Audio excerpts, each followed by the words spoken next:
एठी आमे गोटे बहुत भल जिनस आज मन रखा कौन ना इंधन जलुच जलिबा द्वारा आमर बहुत किसी स्वार्थ साधन होमें खाई पारुचे जीवासवा करि पारुचे आमको लाइट मिलुची एमती बहुत सारा जिनस किंतु एही इंधन आम पाई केबे भी भल नुह आम परिवेश पाई एहा क्षतिकारक अटे। प्रथमे आमे कार्बन भित्तिक इंधन को देखिबा ताले कार्बन भित्तिक इंधन कौन कौन ना काठ कोयला पेट्रोलियम उपादान जेपरिक पेट्रोल किरोसिन डीजेल यही सब ताले जेतेबेले एही सब जिनिस जळंती सेमाने केबे भी संपूर्ण भाव में जळंती नाही बा कहिबा सेमानकर असंपूर्ण दहन घटिଥାଏ एवं जेहेतु असंपूर्ण दहन घटे तेणु सेमाने किछि कार्बन कणिका को बा अंगार कणिका को छाड़ी जाते एइठु ही असुविधा आरंभ होइଥାଏ कोन ना मु तो मन को गोटे चित्र देखौछि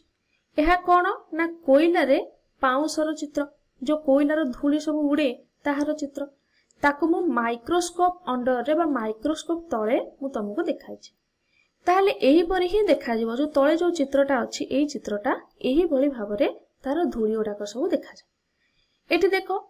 एही सब जिंस कोन ना जळी पारु नथिबा कार्बन रो छोट छोट कणिका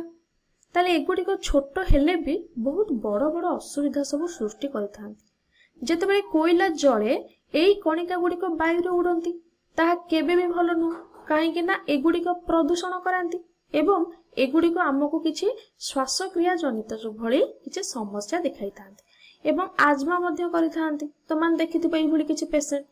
तो एही सब धुआं पाई नुहे सेथिरे लुचि रहिथिबा एही कणिका गुडीक मानक पई बा कणिका मानक पई होइथाय। तेणु अन्य एक बड़ समस्या हेउची असंपूर्ण दहन माने कोन ना जेउ इंधन संपूर्ण जळे नाही जदि एगुड़िक संपूर्ण दहन हेउ नाही तेबे एही विषाक्त गैस गुड़ाक सब एगुड़िक निर्गत करूची जहाको देखो जो गैस रे मध्य कार्बन मोनोक्साइड भली किछि जिंस थाए बा किछि गैस थाए एही कार्बन मोनोक्साइड गैस बहुत भयंकर अटे एटा सब बेले मन रखिबो विशेष करी आबद्ध जगार यह बहुत क्षति हमको पहुंचाई थाए। मने कर जणे लोक कोयला को जाळिकी गोटे बंद घरे बा रुद्ध घरे सोई पड़िछि एटारे कोन हबो ना कार्बन मोनोक्साइड निर्गत होउथिबो ताहा सह अन्य गैस मध्य निर्गत होउथिबो कोठी ना से रुद्ध घरे बा आबद्ध घरे तेणु एही गैस जदि घरे निर्गत हेबो ताले धीरे धीरे से घर जाकरे कोन हबो ना हे गैस गुड को सब फुल हे जिवो। मने रख एही जो कार्बन मोनोक्साइड गैस एहा कोन करे ना एहा रुद्ध घरे कार्बन मोनोक्साइड जदि जळिबो गोटे लोक सोईथिला अवस्था रे मध्य ताकू ये मारी देई पारे किछि गंध नथिबो किछि बासना फासना किछि नथिबो किंतु एहा लोक को मारी देबो ता माने भाबी पारुथिबो एहा केते भयंकर। तेणु जदि गोटे किछि इंधन जळुची से घर को केबे आमे रुद्ध करिबा उचित नुहे हला तले विशेष करी कोयला जळिले मध्य से घर को केबे भी बंद करिबा उचित नुहे कि कोयला जाळी के हमको सोइबा केबे भी ठीक नुहे ताले या बहुत क्षतिकारक होइताय। तापरे देखिबा कार्बन डाइऑक्साइड बा CO2 ताले कोन हुए ना जहा कि पाखा पाखी सबु जिनिस जळिले हमर निर्गत हुए बहुत सारा इंधनर दहनरु ए कार्बन डाइऑक्साइड गैस टी निर्गत होइता एहा कार्बन मोनोक्साइड पड़ी एते क्षतिकारक नुहे किंतु सत्य कथा हैला कार्बन डाइऑक्साइड जहा हमें वायुमंडल को देउछे एहा कोन हुए ना समय क्रमे बढ़िबा द्वारा मध्य वायुमंडल पई बहुत क्षतिकारक होइता बा वायुमंडल को बहुत सारा क्षति से पहुंचाई था ताले एही कार्बन डाइऑक्साइड गैस कोन करे ना ग्लोबल वार्मिंग करे बा कोन करे ग्लोबल वार्मिंग कोन ना पृथ्वीर तापमात्रा को बढ़ाए एवं वायुमंडलीय तापमात्रा बढ़िबा द्वारा एहा कोन हुए ना गोटे बहुत भयंकर परिस्थिति हमरो सृष्टि करि दे एहा केवल तापमात्रा बढ़ाई न थाए एहा बहुत सारा असुविधार एक श्रृंखला नै कि आसी थाए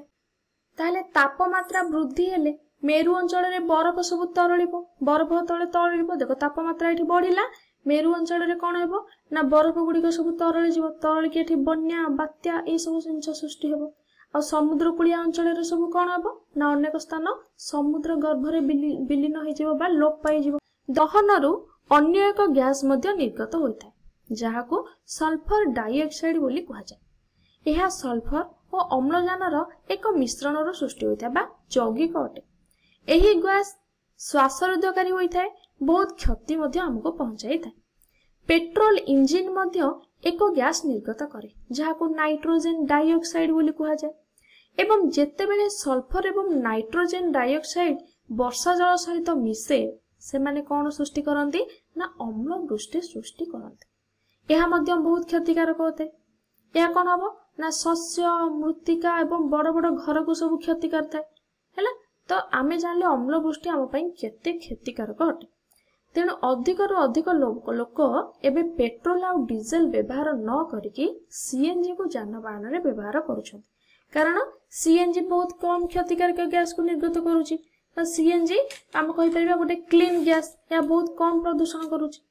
ताहाले एही सब जिनिस देखिला परे आमे एक सिद्धांत रे उपनीत हेले कोन ना इंधन जळिबा ही आम पई खराब। इंधन जळिले परिवेशर क्षति हो, यह श्वासक्रिया जनित समस्या मध्य उपजाइब, ग्लोबल वार्मिंग हबो, अम्ल वृष्टि हबो। ताले एही सब जिनिस आमु केते क्षति पहुंचाउची। तेणु एही सब को व्यवहार न करी एलपीजी बा सीएनजी को व्यवहार करबा उचित। काहेकि ना एही गुड़िक परिवेशर कम क्षति करंती बा बाहर को बहुत कम क्षतिकारी गैस को सब निर्गत करिथांती, जहाँकि आमर आवश्यकता मेंटेଇବା सहित दक्ष भाव काम करिथाय। तेणु आमे एलपीजी और सीएनजी को व्यवहार करबा उचित।